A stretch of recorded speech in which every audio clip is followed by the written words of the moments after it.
மனுஷன் நல்லா வளர்ந்து வந்தாலே பல பேருக்கு பல விஷயங்கள் பல மாதிரி எரியும். அத சிலர் மறைமுகமா மனசுக்குள்ள வச்சுக்குவாங்க, சிலர் வெளிப்படையா வன்மமா கக்கிடுவாங்க.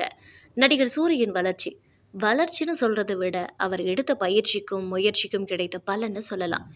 தொடர்ந்து விடுதலை, கருடன், மாமன், கொட்டுக்காளி போன்ற பிளாக் பஸ்டர் மூவிஸ் கொடுத்து வர சூரி தீபாவளி செலிப்ரேட் பண்ணதை நம்ம கூட ஷேர் பண்ணி வீடியோ போட்டிருந்தாரு. பலரும் சூரியுடைய வீடு, காரு, சொந்த பந்தங்கள பார்த்து மகிழ்ச்சியில வாழ்த்துக்கள் சொன்னாங்க. ஆனா, அதுல ஒருத்தரு, "திண்ணையில கிடந்தவனுக்கு திடுக்குன்னு வந்துச்சாம் யோகம்னு" போற போக்குல கமெண்ட் போட்டு போக, நம்ம சூரி அதை கையாண்ட விதம் இருக்கே! "திண்ணையில இல்ல நண்பா, பல நாட்களா இரவு பகலா ரோட்டுல இருந்தவனா. அந்த பாதைகள் தான் எனக்கு வாழ்க்கையின் உண்மையும் மதிப்பையும் கற்றுத் தந்தது. நீயும் உன் வளர்ச்சியில் நம்பிக்கை வைத்து முன்னேறினா வெற்றி நிச்சயம் உன்னை தேடி வரும்" அப்படின்னு தன்னை அவமானப்படுத்தின நபரை கூட நண்பரா மதிச்சு அவருக்கு அட்வைஸும் கொடுத்திருக்காரு.